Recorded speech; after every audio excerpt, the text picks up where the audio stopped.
안식 후 3일 동안 평안하셨지요? 네. 먼저 우리 성도님들께 알려드릴 소식이 있습니다. 제가 이제 밴드에도 올려드렸습니다마는 우리 이춘병 장로님의 모친께서 오늘 아침 4시에 돌아가셨습니다. 그래서 내일 오후 1시경, 내일 오후 1시에 교회에서 저희가 이제 서울로 출발하려고 합니다.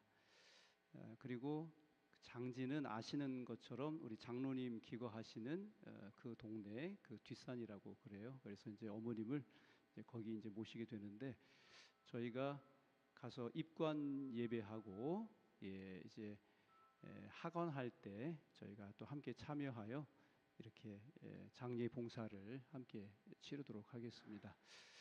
지금 우리 장로님들 몇 분이 좀 출타를 하신 그런 관계로 저희가 좀 용이하지 못한 그런 어려움이 있습니다만은 우리 성도님들께서 혹시 가능하시면은 내일 서울 가실 때 좀 많이 좀 동행을 해주시면 감사하겠습니다. 오늘 저는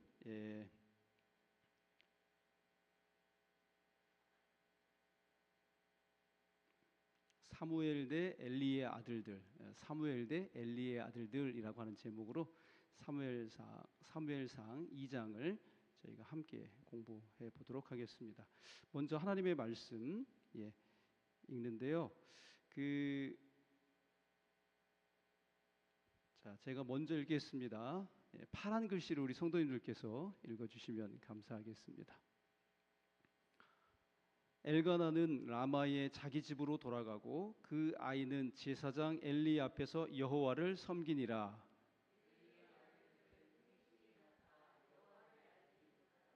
이 소년들의 죄가 여호와 앞에 심히 크면 그들이 여호와의 제사를 멸시함이었더라.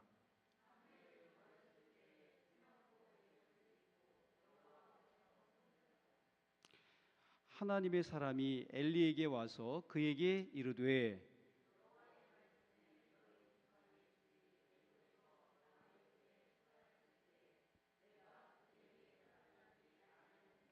이스라엘 모든 지파 중에서 내가 그를 택하여 내 제사장으로 삼아 그가 내 제단에 올라 분향하며 내 앞에서 에봇을 입게 하지 아니하였느냐.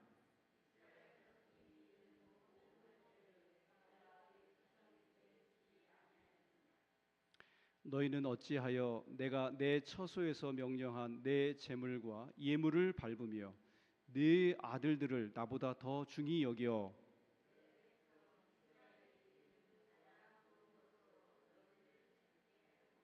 그러므로 이스라엘의 하나님 나 여호와가 말하노라. 내가 전에 네 집과 네 조상의 집이 내 앞에 영원히 행하리라 하였으나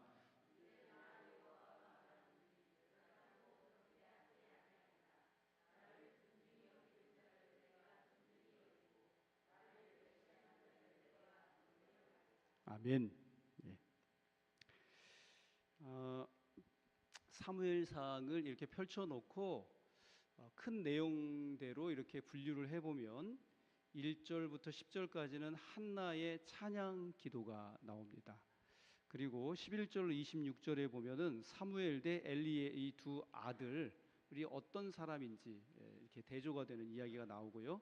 27절로 36절에 보면 한 가문의 몰락과 한 가문의 번영에 관한 그런 이야기가 기록되어져 있습니다. 그리고 여기저기 뭐 분명하게 이야기하고 있지는 않지만은 한나의 자녀 교육과 엘리의 방관, 우리가 살펴볼 수 있습니다.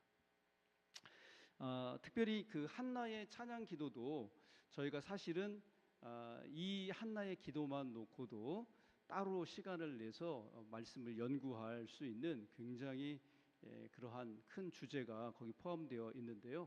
오늘은 뭐 저희가 그렇게 하지는 못하겠습니다만 부조와 선지자 572쪽에 보니까 이 한나의 기도에 대해서 뭐라고 언급을 하고 있냐면 다음과 같이 언급을 하고 있어요. 한나의 기도는 이스라엘의 왕으로 군림할 다윗과 여호와의 기름 부음을 받은 메시아에 대한 예언적인 말이었다. 처음에 오만하고 다투기를 좋아하던 여인의 거만에 대하여 언급한 이 노래는 하나님의 원수들의 멸망과 구속받은 하나님의 백성들의 최후의 승리를 지적하였다 그랬습니다. 그러니까 이것이 다윗 그리고 메시아이신 예수 그리스도에 대한 예언이었다고 하는 첫 번째 내용이고요. 두 번째는 뭐냐면은 하나님의 백성들이 결국은 최후의 승리를 얻게 될 것이다 라고 하는 그러한 주제를 다루고 있는 기도라고 하는 것입니다. 예, 그래서 우리가 이 한나의 기도를 한번 시간이 되시면 1절부터 10절까지 읽으시고 조용히 한번 묵고를 해보시는 것도 우리에게 큰 신앙적 유익이 될 수 있으리라 믿습니다. 자, 그런데 사무엘상 2장은요, 지금 여기 보시는 것처럼 사무엘 대 엘리의 두 아들, 그리고 한 가문의 몰락 대 한 가문의 번영, 그리고 한나의 교육 대 엘리의 방관, 지금 뭐 하고 있어요? 이렇게 보니까 비교하고 있습니까? 아니면은 대조하고 있습니까? 대조하고 있죠. 비교는 언제 하는 거예요? 비슷한 것끼리 같은 류의 것이 있을 때 이렇게 옆에 놓고 살펴보면 같은지 다른지 차이가 나는 것은 무엇인지 이렇게 알 수 있습니다만, 대조라고 하는 것은 이렇게 이 반대편의 어떤 그런 의미들을 담고 있는 것들을 이렇게 드러낼 때 사용하는 그런 방법입니다. 그러니까 어떤 사상이나 중요한 메시지를 드러내기 위해서 사용하는 이 문학적 표현 방법인데요. 좀 전에 말씀드린 것처럼 이 사무엘서 2장은 대조라고 하는 이 방식을 빌어서 어떤 중요한 메시지를 우리에게 전달하려고 한다고 하는 것이죠.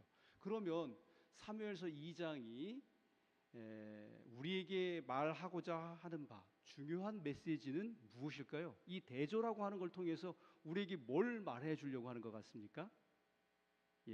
우리가 좀 전에 이제 본문으로 함께 읽었습니다만, 여기 27절에 보면 하나님의 사람이 와서 엘리에게 경고를 하고 있습니다.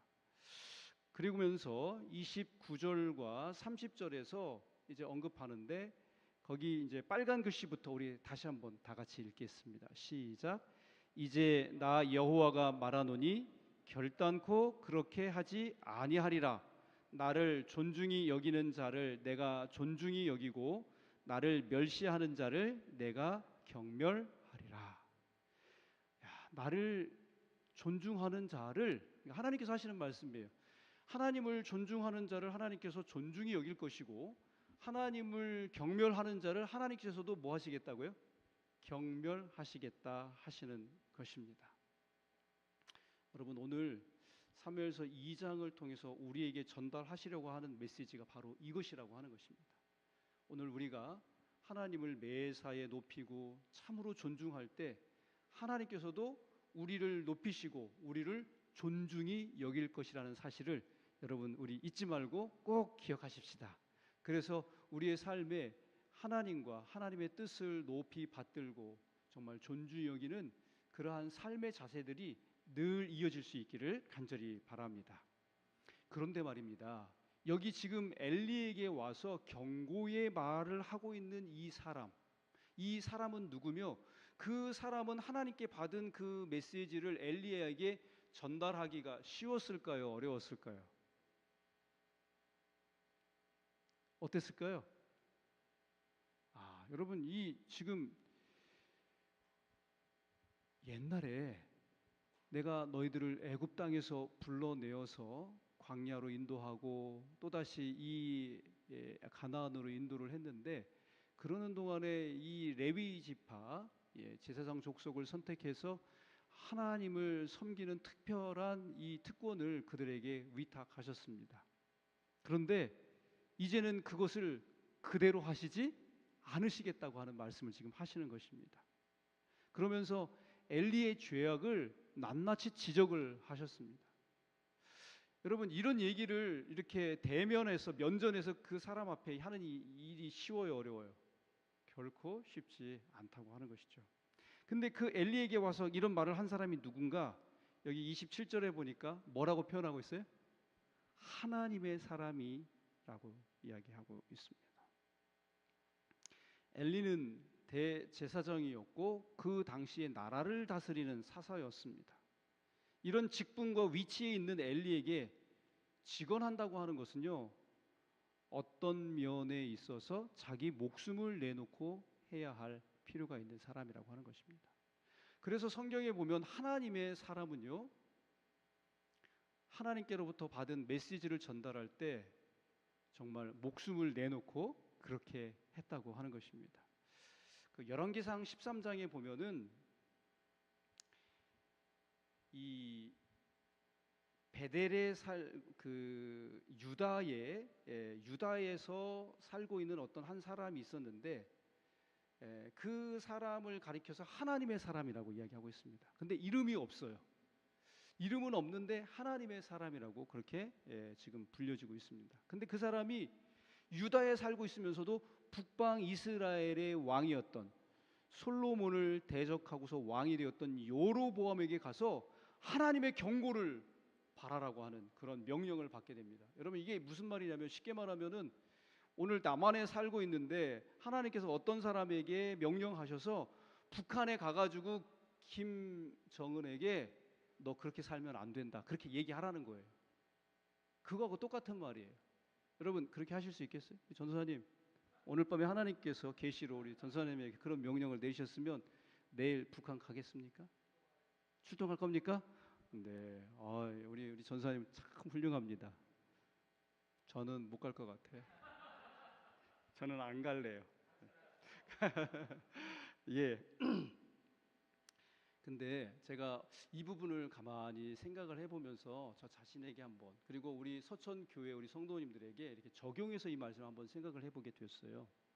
여러분, 제가 충청 합회 우리 합회장님 김삼배 목사님이 인사 발령을 통해서 이렇게 보낸 그런 목사로서만이 아니라 정말 하나님께서 보낸 하나님의 사람으로 우리 서천교회 성도님들은 저를 받아주시겠습니까?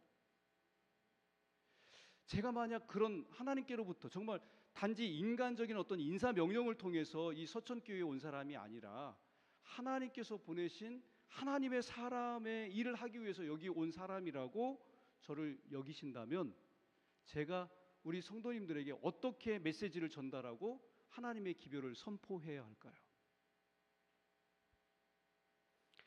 에스겔 33장 6절로 7절 말씀을 다 같이 한번 읽어보시죠. 좀 길지만 시작.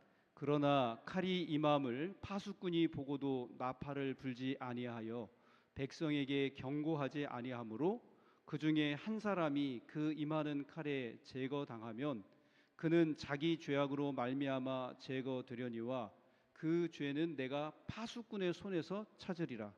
인자야, 내가 너를 이스라엘 족속의 파수꾼으로 삼음이 이와 같으니라. 그런즉 너는 내 입의 말을 듣고 나를 대신하여 그들에게 경고할지어다. 아멘.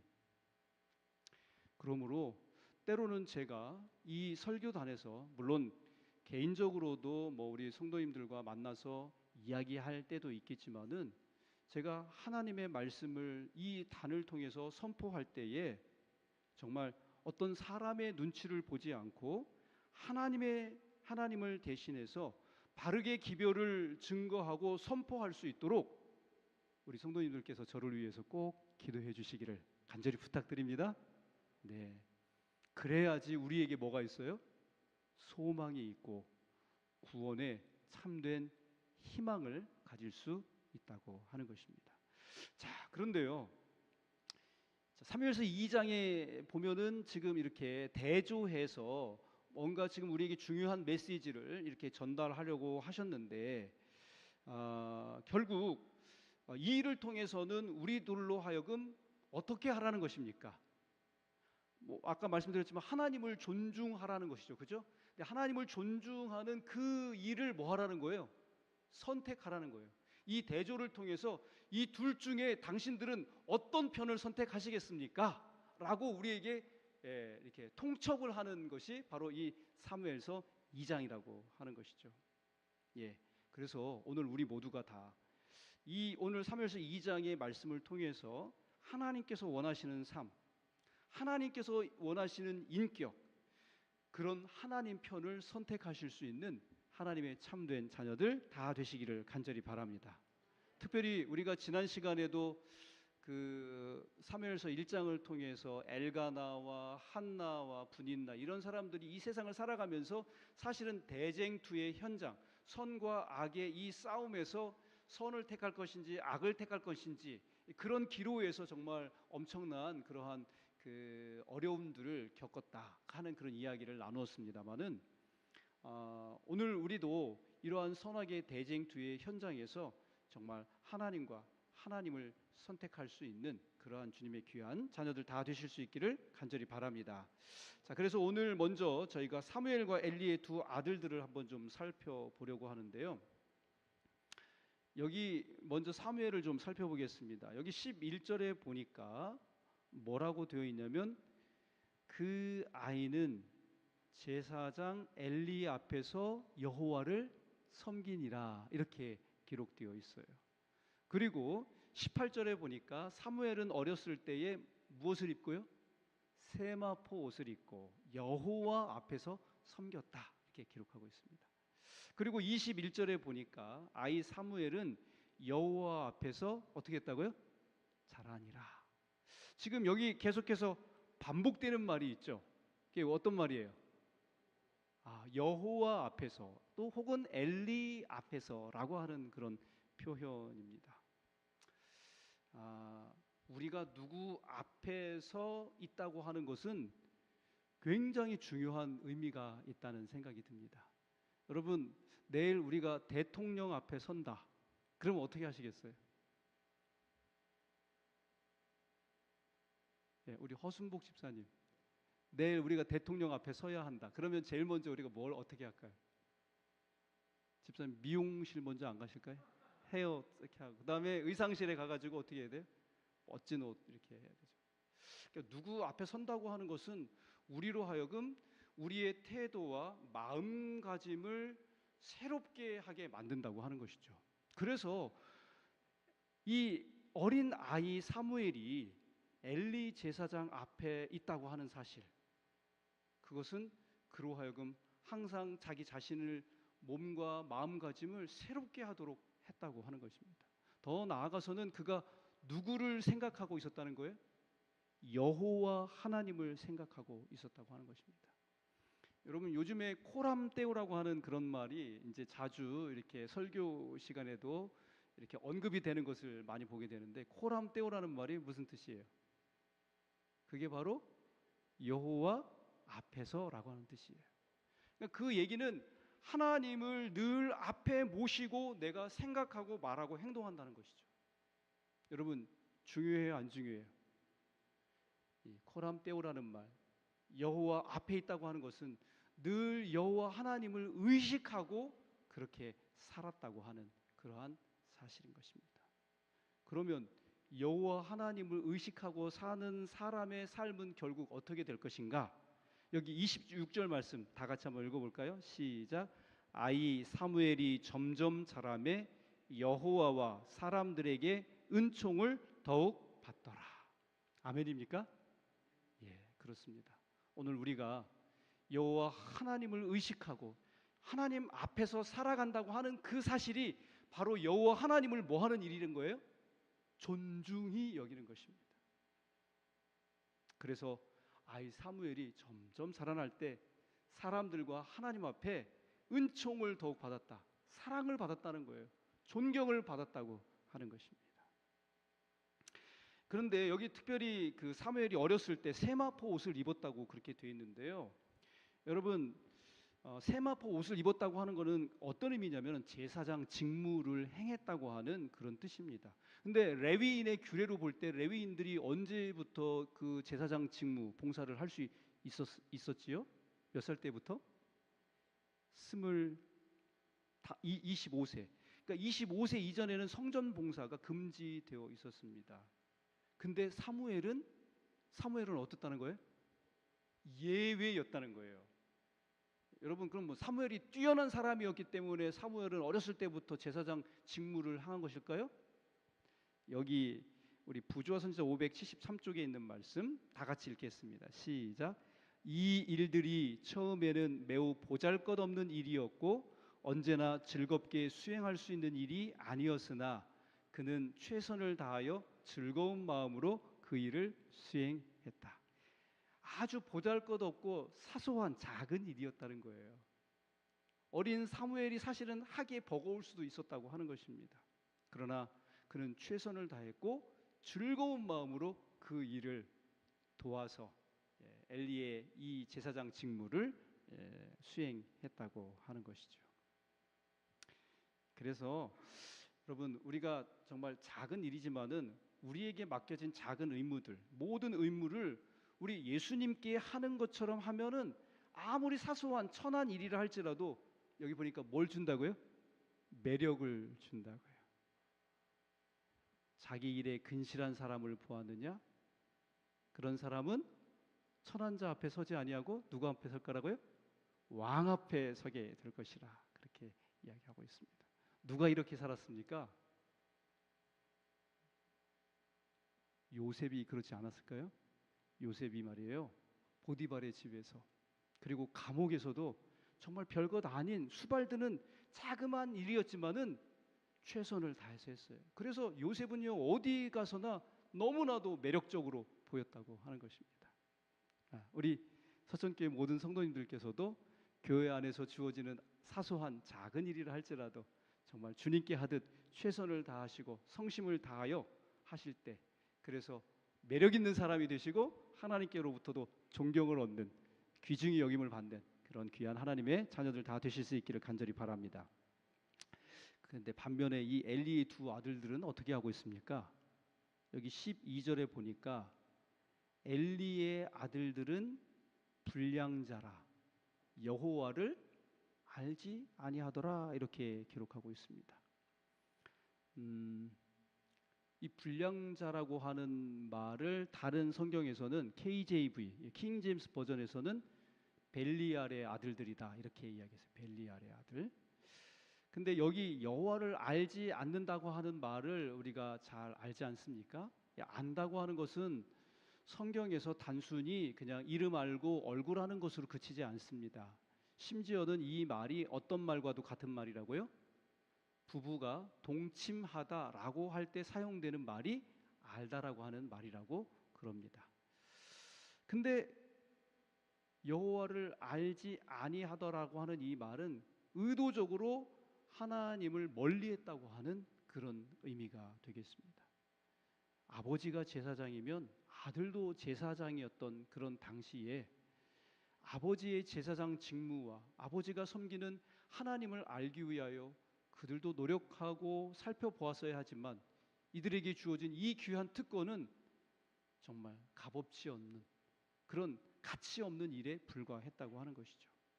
근데 심지어는 이런 것들이 뭐가 됐냐면 습관이 됐다는 것입니다. 어느 정도였는가?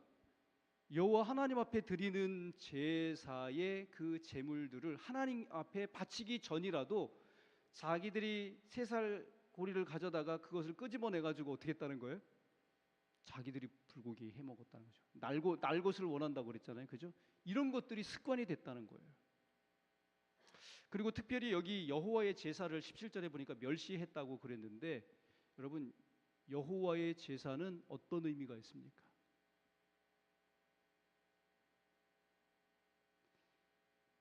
하나님께서 마련하신 구원의 방법이 뭐예요? 제사를 통해서 우리에게 전달이 됐어요.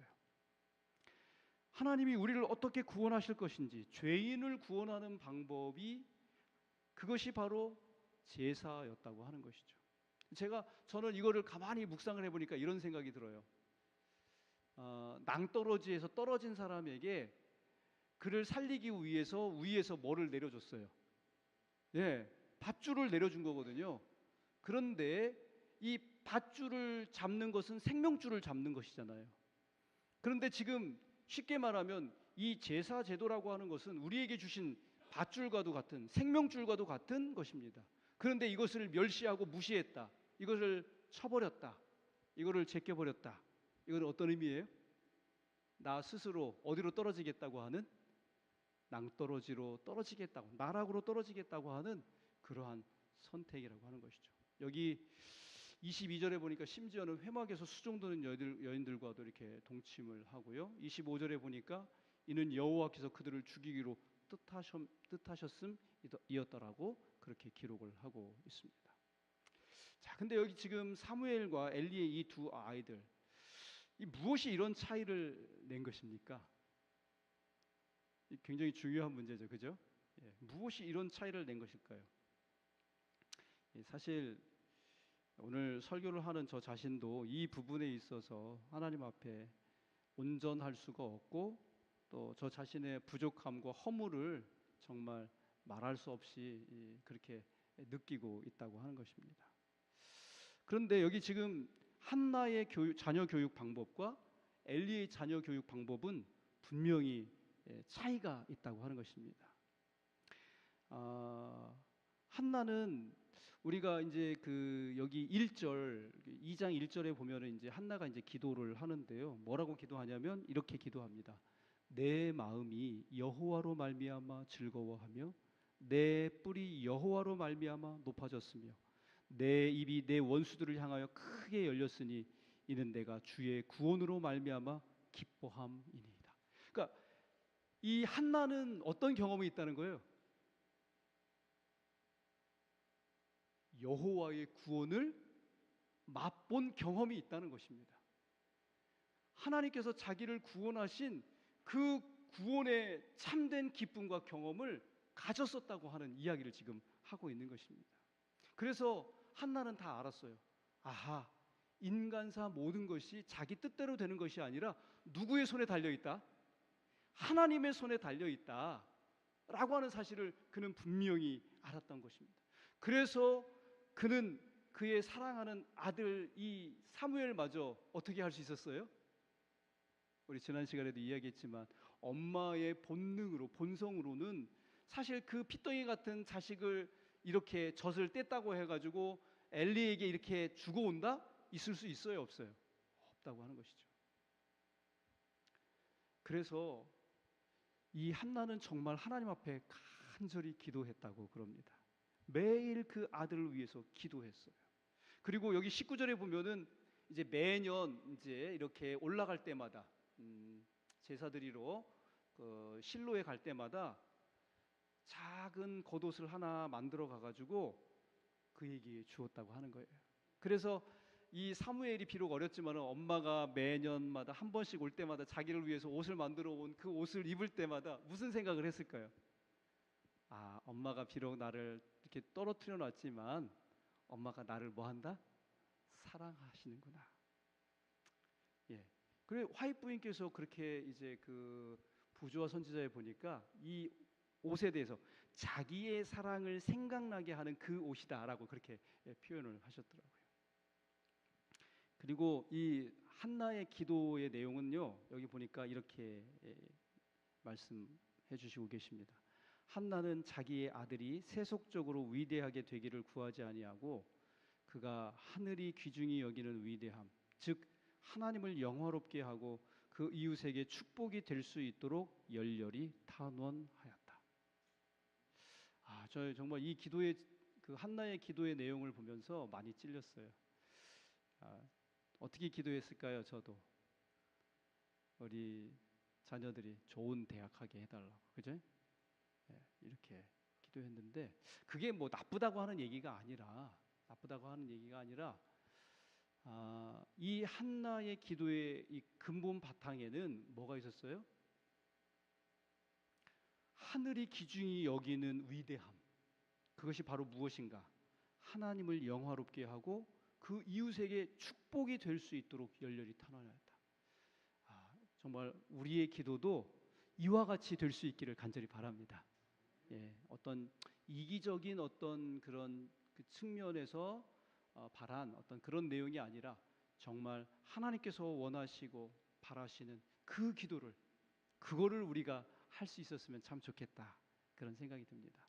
여러분, 이런 어머니로부터 교육을 받은 사무엘과 엘리의 두 아들들은 다를 수밖에 없다고 하는 그런 생각이 듭니다. 그러면 여기 엘리의 자녀 교육은 어땠는가 한번 좀 보도록 하겠습니다.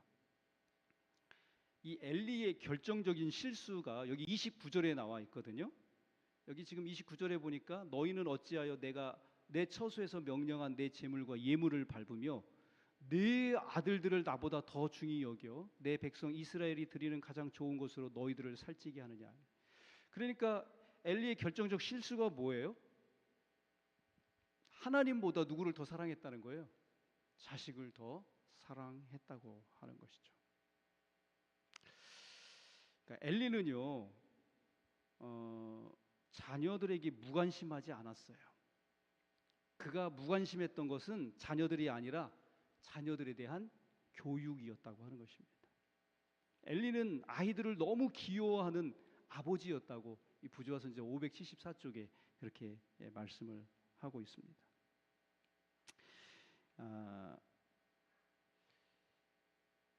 이 사실 엘리는 적절한 책망의 때를 놓쳤다고 하는 것입니다. 여러분, 어린 시절의 그 나무와 아름드리 나무를 한번 비교해 보세요. 자녀들에게 매와 벌을 가하는 것에 대해서 우리 성도님들께서는 어떻게 생각하십니까? 요즘에는요, 학교에서 아이들이 이제 부모님의 어떤 체벌이나 이런 것들을 이제 이게 나쁘다 이런 걸 배워가지고요, 부모가 매를 들거나 혼내키면은 어디다 신고를 한대요? 경찰서에다가 신고를 한답니다. 정말 이게 교육이라고 하는 것이 이미 이제 이렇게 땅에 떨어지고 한 지가 벌써 너무나도 오래된 것 같다는 그런 생각이 들어요. 잠언 23장 13절 14절에 보니까 아이를 훈계하지 아니하지 말라. 채찍으로 그를 때릴지라도 죽지 아니하리라. 그를 채찍으로 때리면 그 영혼을 음부에서 구원하리라. 초다를 참아 못하는 자는 그 자식을 미워함이라. 자식을 사랑하는 자는 근실이 징계하느니라. 저는 그래서 이런 말씀 때문에요, 저희 아이들을 조금 잘못하면 막 무조건 회초리를 들고 막 그랬던 것 같아요. 그래가지고 아이들이 상처를 많이 받았더라고요. 나중에 이제 함께 이야기할 수 있는 그런 기회가 있을 때, 그러면 그래, 와 진짜 아빠 그때 너무했어. 그래가지고 제가 정말 이렇게 싹싹 빌었어요. 야, 아빠도 뭐 결혼만 해서 니네 낳았지 사실은 철이 없었다. 아빠도 아무것도 모르고 니네 키우다 보니까 그냥 여기 성경에 이런 말씀이 있어서 때리면 다 되는 줄 알고 이렇게 막 때렸다. 이렇게 이제 사과를 했습니다만 그래도 그 앙금은 아직도 가시지 않은 것 같아요. 근데 지금 엘리의 나이가 98세가 됐고 더 이상 그 자녀들을 돌이키기에는 어떻습니까? 여러분, 지금 여러분의 자녀들 이제 결혼해가지고 장성한 자녀들에게 뭐라고 조금 한번 이야기해 보십시오. 들어요, 안 들어요? 부모를 참 너무나도 무시하죠, 그죠? 예, 그렇습니다. 그리고 엘리는 효과적으로 자녀를 책망하지 못했어요. 그는 자기가 아는 바 분명한 하나님께서 주신 기준을 가지고 너희들 이것이 잘못된 거다라고 이렇게 이야기하고 분명히 짚어주어야 했음에도 불구하고 뭐라고 이야기하냐면 24절과 25절에 보면은 너희에게 들리는 소문이 좋지 않다 그렇게 이야기하고 있어요. 그러니까 이제 그 책망은요, 어떤 책망이었냐면은 자기 체면과 관련된 책망이었어요. 야, 니네 그렇게 하니까 아버지 체면이 뭐가 되냐? 누구 생각하는 거예요? 자기 생각하는 것이죠. 이거는 정말 근실하게 자녀들의 죄를 지적해서 그들로 회개하고 돌아오도록 하는 그런 책망이 되지 아니했다고 하는 것입니다.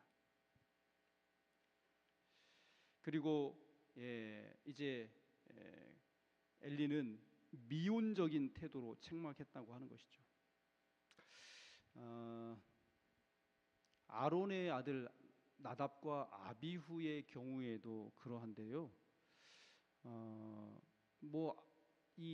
그 아론의 명백한 어떤 그 실수나 책망받을 거리가 이렇게 딱히 분명하게 드러나지는 않았지만은 우리 지도자들의 어떤 그 자녀 교육의 실패에 관한 문제들이 왕왕 이렇게 성경에도 기록되어 있고 또 우리 현재의 어떤 교회나 이런 형편 가운데서도 보게 되는 것입니다. 예, 어쨌든 이러한 것들이 결국은 그 자녀들을 올바로 교육하고 교육하지 못하는 그러한 처사가 되었는데, 한 가정의 미래와 운명이 사실은 어디에 달려 있어요? 부모의 자녀 교육에 달려 있다고 하는 것입니다. 자, 결국 이제 이렇게 돼서 우리가 아시는 바와 같이 한나에게는 하나님께서 복을 주셔가지고 몇 자녀를 두게 했어요? 7자녀를 두게 됐다고 여기 성경에 기록하고 있는데, 그러면서 이 한나의 그 가정에 정말 예전에 자녀들이 많이 있다고 하는 것은 그 가문이 잘 될 거라고 하는 그런 그 표현이었거든요. 그런데 여기 지금 이 엘리 가문에 대해서 하나님의 사람을 통해서 전달된 그 말씀은 무엇이었는가? 31절에 보니까 내 집에 노인이 하나도 없게 될 거다. 33절에 보니까 내 집에 생산하는 모든 자가 젊어서 죽으리라. 그러니까 생산한다고 하는 것은 아이를 낳는 여인을 말하는 거잖아요. 그러니까 여인들도 젊어서 다 죽을 거라는 얘기예요. 그리고 34절에 보니까 내 두 아들이 한날에 죽으리라. 그리고 36절에 보니까 은 한 조각과 떡 한 조각을 위하여 제사장직을 동량하리라.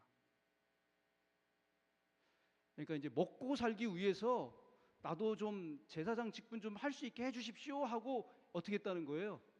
하나님께서 택하신 자에게 결국은 그렇게 하는 처지가 될 것이라고 하는 것입니다. 누구의 가문이요? 엘리의 가문이. 이것도 이제 나중에 이제 살펴보면은 굉장히 의미가 있는데, 한번 시간 될 때 그 부분은 한번 또 언급을 한번 해보도록 하겠습니다. 오늘 저희는 이 한나 가문과 엘리 가문의 대조를 통해서 운명이라고 하는 것이 뒤바뀌어질 수 있구나라고 하는 사실을 보게 됩니다. 그리고 운명이라고 하는 것은 그저 주어져서 그렇게 그냥 우리가 운명이다 이렇게 따라가는 것이 아니라 개척되고 다스려질 수 있는 것이라는 사실을 분명히 보게 됩니다. 그리고 그것은 무엇보다도 무엇에 의해서 가능하다고요? 교육에 의해서 가능하다고 하는 것입니다. 그리고 그것은 어디서 시작되어야 된다고요? 가정에서 시작되어야 된다고 하는 것입니다. 오늘 우리가 정말 한 나라의 훌륭한 지도자로서 명망을 받고 또 존중을 받을 수 있는 그런 사람이 될 수 있는 그 길도 결국은 가정에서 시작된 교육에 의해서 그것이 이루어졌다고 하는 사실을 보게 되는 것입니다. 우리 원고 126쪽에 있는 말씀 한번 보겠습니다. 사랑과 동정과 자비심으로 아름답게 된 가정은 천사들이 방문하기를 좋아하고 하나님께서 영광을 받으시는 장소이다. 유년과 청년 시절에 주의 깊은 보호를 받은 그리스도인 가정의 감화는 세상의 부패에 대하여 가장 확실한 안전장치이다. 그런 가정의 분위기 속에서 사는 자녀들은 그들의 세상 부모와 하늘 아버지를 다 함께 사랑하기를 배울 것이다. 모든 그리스도인 가정마다 세상을 향하여 그리스도인의 감화력과 미덕을 나타내 보여야 한다. 부모들은 그들의 가정을 도덕적으로 해로운 모든 것들로부터 보존하여야 할 책임을 깨달아야 한다. 리브 앤 헤럴드 1900년 10월 9일자 말씀이고요. 매뉴스크립트 17페이지에 있는 말씀입니다. 다 같이 읽겠습니다. 시작. 그리스도인 가정에 있어서 무엇보다도 먼저 해야 할 일은 그리스도의 정신이 가정에 거함으로 가족마다 각각 자기의 십자가를 지고 예수께서 인도하시는 길을 따라갈 수 있다는 것을 깨닫는 일이다. 아멘. 우리 모든 서천교회 가정이 정말 그리스도의 정신이 깃든 그런 가정으로서 세상을 향하여 그리스도인 가정의 감화력과 미덕을 보일 수 있는 그런 아름다운 그런 하나님의 가정이 다 되실 수 있기를 주님의 이름으로 축복하며 말씀을 맺도록 하겠습니다. 오늘 이 시간 우리의 기도의 제목입니다. 두 분, 세 분씩 또 함께 기도하셨으면 좋겠습니다. 우리의 각 가정이 그리스도의 정신이 깃든 에덴이 되어 세상을 향하여 아름다운 감화를 끼칠 수 있도록. 두 번째는 어머니를 여인 이춘병 장로님과 가족들을 위하여. 이번 총선에서는 하나님을 두려워하고 국민을 위하여 일하는 일꾼이 선출될 수 있도록. 그리고 네 번째로 환우들의 치료와 회복을 위해서 우리 석진권 성도님, 김영환 성도님, 또 이분순 성도님, 박향옥 집사님, 정영훈 우리 성도님, 또 소미숙 집사님. 우리 소미숙 집사님께서 지난 목요일 날 사실은 요 앞에서 교통사고가 있었어요. 뭐 어디 뼈가 부러지거나 살이 찢어지거나 이렇게 하지 않으셨지만은 원래 이게 허리가 아프신 분이라 좀 더 어려움을 지금 겪고 계신데요. 우리 또 속히 쾌유하실 수 있도록 그렇게 기도해 주시면 감사하겠습니다. 예, 함께 기도하겠습니다. 우리 김정은 선생님 또 앞으로 같이 오실까요? 예, 그 자리에 같이 기도하시겠습니다. 예, 기도하겠습니다. 우리 정다영 집사님 반주 부탁드립니다.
다 같이 주 기도문으로 예배를 마치도록 하겠습니다.